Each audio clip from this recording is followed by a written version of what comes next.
पकोसी ले माची सके तिलिया धारा देले बा। अरे सखी कहा बताए हो, मथावा पकोसी ले माची सके तिलिया धारा देले बा, हो धारा देले बा। होई छावाड़ा पाड़ा कावा से सखी पारा कावा जरा देले बा, हो छावाड़ा पाड़ा कावा से सखी पारा कावा जरा देले बा।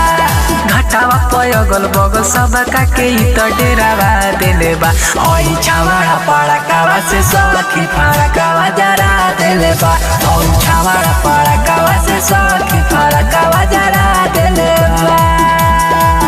बोली बोली छठी मैया की। होई छावाड़ा पाड़ा कावा से सखी पारा कावा जरा देले बा। अरे भैया ले आइल रहले बाहरा से किनी के, छोटी घाटे आइल रहनी हमहु बहिन के।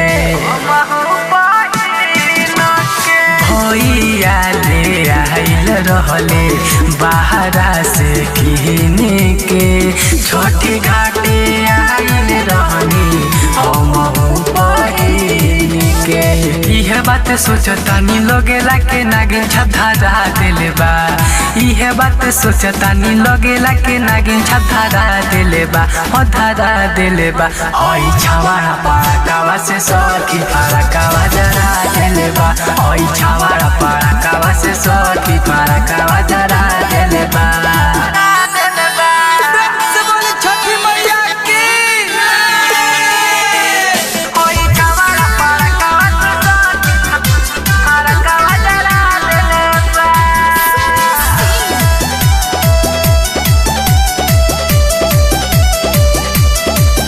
अरे चंदन केला सुनो सुनी गीत कहर हो, तुरी बतावा अभिषेक रात होई का हमार हो।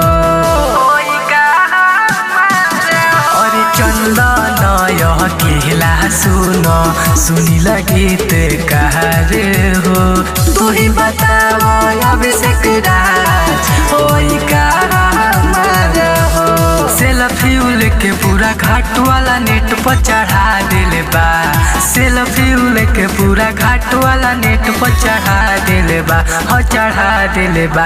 होई छावाड़ा पाड़ा कावा से सखी पारा कावा जरा